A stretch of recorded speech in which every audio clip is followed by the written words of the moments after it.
Hozirda O'zbekistonda turli xil brenddagi quyosh panellari o'rnatilmoqda. Ular asosan Xitoydan kirib kelyapti va Longji, Jinko va hokazo. Va bu panellar hozirda umumiy quvvatiga nisbatan qancha beryapti? 80%, 50% yoki 20%. Buni albatta tekshirish zarur. Shu bilan birgalikda o'rnatilish jarayonlarida bexoslik hisobiga quyosh panellar sinayapti va singan quyosh panellarini o'rnatilganligiga ham guvoh bo'lyapmiz. Bu qanchalik to'g'ri va bu quyosh panelining samaradorligiga qanchalik ta'sir qiladi? Buni ham albatta o'lchab tekshirish zarur. Shu bilan birgalikda har bir usta har xil burchak ostida quyosh panellarini qo'yapti. Kimdir 40 gradus, kimdir 15 gradus, kimdir 30 gradus. Xo'p, qaysinisi optimal? Bizni O'zbekiston sharoitida qaysi burchak ostida o'rnatish kerak? Keling, bugun sizlar bilan mana shu savollarga o'lchab, eksperiment asosida javob beramiz.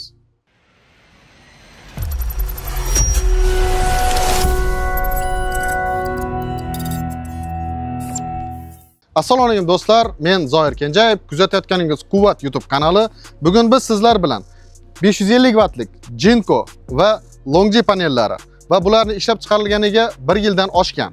Shuningdek, singan Jinko panelini o'lchab, tekshirib, test qilib ko'ramiz. Qani ko'raylikchi, ular qanchalik zo'r ekan? Longji zo'rmi, Jinko zo'rmi? Yoki singan panelni o'rnatsa ham hech qanday ta'sir qilmaydimi? Albatta bu savollarga javob izlaymiz. Biz bilan qoling, kanalga a'zo bo'lish va like bosish, qiziquvchilarga jo'natib qo'yish esdan chiqmasin. Do'stlar, yana bitta gap. Hozirda 700 wattgacha, 720 wattgacha va 600 wattdan baland Jinko Longji panellarining yangi partiyalari kirib kelgan ekan. Va shundan tashqari, HY solar yoki boshqa turdagi panellar ham bor. Siz aynan shu panellarni o'lchab ko'rishimizni xohlaysizmi yoki bo'lmasa qaysi brenddagi va qaysi kompaniyaning panellarini o'lchab ko'rishimizni xohlaysiz? Albatta izohlarda yozib qoldiring, biz albatta tekshirib ko'rsatamiz. Ochiq havo sharoitida quyosh panellarini tekshirib ko'ramiz. Demak, bizda Longji, Jinko va singan Jinko panelimiz bor. Soat 14:30 holatni hozir ko'ramiz. Hammasini bir xil burchakka olib kelamiz. Narigini ham sal qaytaramiz, bo'ldi. Tak, boshladik. Rezultat birinchisi. Longji panel 550 wattlik. 517 watt, 45.02 volt.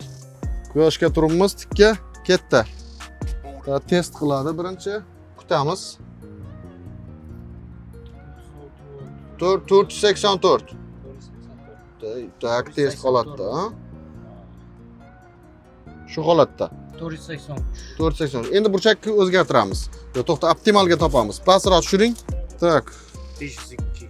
Bo'ldi, 502 da o'tmadi. Shu holatda narigini 10 tomonini o'lchaydi, mana. Tak, boya 517 bo'luvmidi? Ha. Bu yerda qizish bo'ldi. Panellar boyagi birinchi o'lchagan paytimizdagidan harorat qizdi hozir. Qizidi. Tak, harorat tashqarida 30 gradus bo'lsa, bularda bu 40 ga chiqdi-yu. Voy, voy, 530. Mana bu yaxshi beryapti. Longji 30 wattga bas. Longji Jinkoga dam beryapti, xullas. Ha, yech olamiz. Birinchi singanni o'lchaymiz. Keyin butun panelni o'lchaymiz.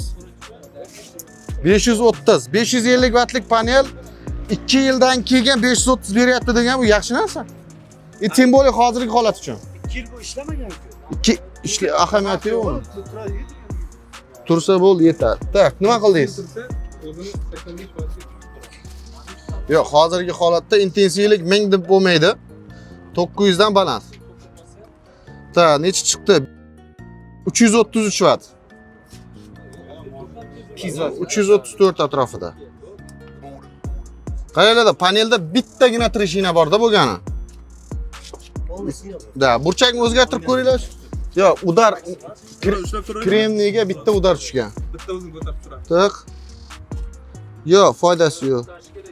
Qayta tushib ketdi. Tiklay qolcha. Shoshmang. Ta, bo'ldi. Bo'ldi, ta 334 maksimum singan panelda. Siz bunga o'zgartirib turing, men singan panelning yuzini bir ko'rsatib so'raman. Tak. Singan panel, Jinko panel bir xil panel ikkalasi. Udar mana shu yerga tekkan. No, keyin lekin butun yuzida mayda yoriq bor. Hozir bu bizaga 500 bergan bo'lsa, bu 334 berdi. Hozir qaytadan yana shu holatda o'lchaymiz butunini. Qan? Shu holat uchun aytinglar burchakni. Odamlarga nima bo'ladi? Qiziqroq bo'ladi. No, burchak qanday topdik? Biz o'zgartirib optimal burchak topdik-da. 499 u 9. Shu holatda 499 9 chiqdi. Bu demak 500, ana 334. Yaxshigina kamaydi. Ta, bu maksimum shu, boshqa o'zgarmadi. Jinko. Tak, bo'ldi. Demak, yo, dam berishidan mamnun narsa. İkisi bir xil quvvatda, lekin bizada Longji 2 panel. Shuning uchun 10% qo'shimchasi bo'ladi baribir ham. 500 bo'lsa 10%ni o'zi 550 ga borish kerak, ha. No, bizaga 30 wattni qo'shimcha beryapti, 17-18 watt atrofida beryapti. Boshlang'ich holatda salqin paytda mana 517 ham bergan. Shuning uchun bunday olib qaraganda Longji bilan Jinko deyarli bir xil rezultat beryapti va singan panel yaxshigina energiyani tushirib beryapti. Va o'rnatilish burchagi quyoshga tikka joylashtirdik. Necha gradus chiqdi? 49 gradus bilan chiqdik. Sababi hozir 14:30 dan keyingi holat va shu holat uchun quyoshga tikka tushishi uchun optimal burchak qilib olganmiz. Ochiq havo sharoitida quyosh panellarini o'lchashni davom etyapmiz va bizada har xil dasturlarda ilovalardan foydalangan paytimizda Toshkent sharoitida maksimal o'rnatilish, optimal o'rnatilish 33 ga 180, ya'ni 30 janubga qaragan holatda gorizontga nisbatan 33 gradus burchak ostida turishi kerak edi. O'sha 180 ga 33 qo'yib, hozir tekshirib ko'ramiz, qanchalik farq qilar ekan. Ma'lumot uchun bugun 11-aprel va 14:50 shu holatda biza optimal holat topganimizda 229 ga 60 gradus bo'ldi. 54 gradus bo'ldi. 229 ga 54 bo'ldi. Lekin biz yillik uchun 180 ga 33 tekshirib ko'rmoqchimiz. Tak. 1-2 gradus farq. 1-2 gradus ahamiyati yo'q. 387 hozir. Shu holat uchun 387. 387 ta, yana pastroq tushirish kerak. burchak endi optimal topaylik shu holat uchun 34 bo'ldi. Hozirgi holat. 180. 25 ga tushiramiz. O'z 1 minut. Tepada gradusni tanlab turinglar. 180. Yana. 25 ga tushiramiz, to'xtaymiz. Yana. 30 bo'ldi, dava yana. O'zgarmadi hech narsa. Yana. Aha. Yana bitta. Tak. Aha, 26 25 bo'ldi mana. 25. 25 ga 180 bo'ldi. Umumiy quvvat 387.5 deyarli o'zgarmadi.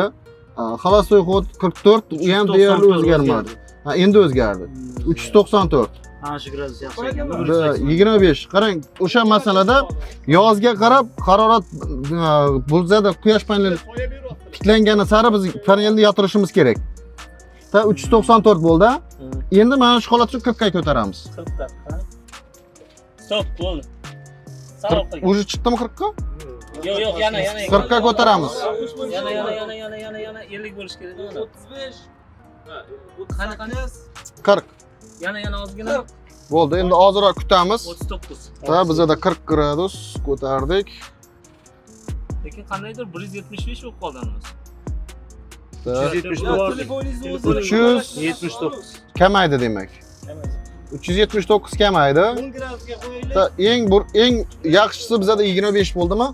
10 gradus. Yotqizinglar. Yotqizsang o'lcholmaysan-ku. 40 ta kamaydi. 33 ta undan yaxshiroq, lekin 25 ta yaxshi chiqdi. 10. Yo'q, bunga qo'yib. Salana mana shu 10 bo'ladi. Oyoqni turgizib. Tak. Hozirgi holat uchun burchakda u. 10 gradus. Yillik emas. Ozgina tushiraylik. Nima bo'ldiki? Tak. 29 gradus. 10 gradusda necha? 294. Nima qildi? 334 demak tushib ketdi. Demak do'stlar, ko'rganingizdek, ochiq havo sharoitida biz quyosh panellarini test qilib ko'rdik va bu yerda har xil burchakda qo'ydik. Hozir 33 gradusda, 25 gradusda va 40 gradusda qo'ydik va 14:50 uchun 11-aprel holatiga nisbatan 25 gradusda bizada eng maksimal energiya berdi. Ya'ni 397 watt energiya berdi. Bu umumiy yil uchun 33 optimal bo'lganligi bilan yozga mavsumga qarab siz 33 emas 30 yoki bo'lmasa 27 yoki 25 gradusgacha tushirish mumkin. Lekin bu umumiy yillik energiya ishlab chiqarishingizga ta'sir qilishi mumkin. 40 gradusga ko'targanimizda ham energiya tushib ketdi, lekin qish mavsumida 35, 38, 40 gradusgacha ko'tarib qo'yilayotgan joylar bor va bu qish mavsumida quyosh yotiq bo'lganligi uchun quyosh tikroq turgan quyosh panellari ko'proq energiya beradi. Xulosa o'zingizdan, xohlang 25 ga, xohlang 38 ga, xohlang 33 ga qo'ying. Lekin yillik optimal uchun 33-31 gradus biz uchun ma'qul hisoblanadi. Charchamanglar, yana nimalarni o'lchab ko'rsak, albatta yozib qoldiringlar. Do'stlar, mana natijalarni ko'rdingiz. Xulosa o'zingizdan.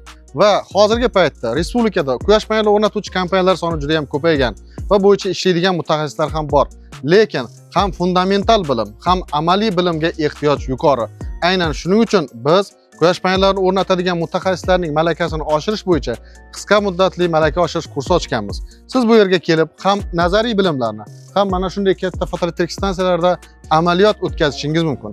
Albatta safimizga qo'shiling va o'zingiz amin bo'ling.